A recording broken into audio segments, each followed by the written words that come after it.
महत्वाची घडामोड जंतर मंतरवर आंदोलकांची गर्दी पाहायला मिळते। भर पावसात आंदोलन सुरू आहे। उद्धव ठाकरे यांनी रात्री जंतर मंतरवर आंदोलकांची भेट घेतली आहे, तर राहुल गांधी यांनी पंतप्रधान निवासस्थानाजवळ 3 तास आंदोलन केलं। त्यानंतर पोलिसांनी त्यांना ताब्यात घेतलं होतं।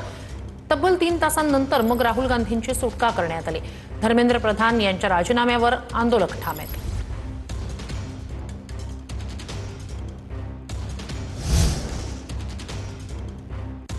अधिक या सगळ्या संदर्भात जाणून घेऊया आपले प्रतिनिधी अक्षय मंकणी यांच्याकडून। अक्षय, सकाळच्या वेळेला मगाशी आपण पाहिलेलं होतं आंदोलक विद्यार्थीच परिसराची साफसफाई करतायत। मोठ्या संख्येने आंदोलक त्या ठिकाणी आहेतच। काय अधिकचे अपडेट्स आहेत?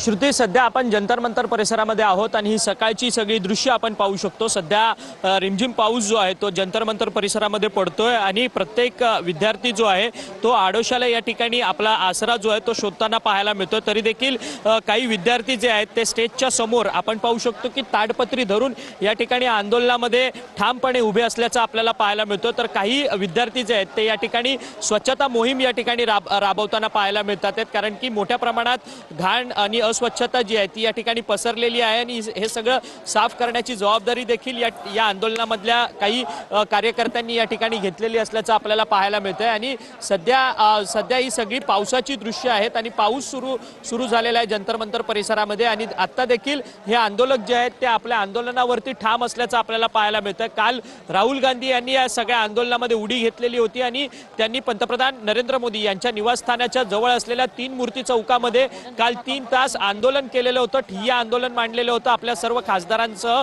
आणि इंडिया अलायन्सच्या सगळ्या खासदारांसह, परंतु त्यांना त्या ठिकाणावरून पोलिसांनी ताब्यात घेतलेलं होतं आणि त्यानंतर वेगवेगळ्या दिल्लीतल्या पोलीस स्थानकात नेण्यात आलेलं होतं आणि त्यानंतर पुन्हा 3 तासानंतर त्यांची सुटका झालेली आपल्याला पाहायला मिळालेली होती। काल मंदिर मार्ग पोलीस स्थानकामध्ये प्रियंका गांधी यांना पोलिसांनी ताब्यात घेतलेलं होतं। शेवटी सोनिया गांधी त्या ठिकाणी आल्या आणि त्यानंतर मात्र प्रियंका गांधींची सुटका झालेली आपण हे संपूर्ण दृश्य काल रात्री पाहिलेलं होतं।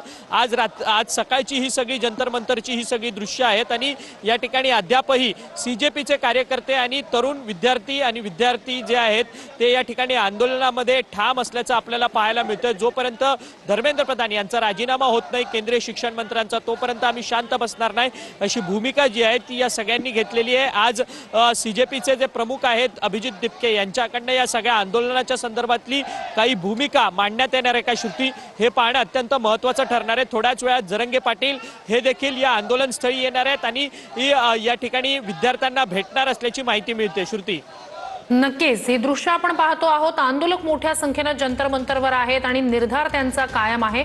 अपडेट्स तुमच्याकडून घेत राहणार आहोतच अक्षय। तुर्तास धन्यवाद तुम्ही दिले।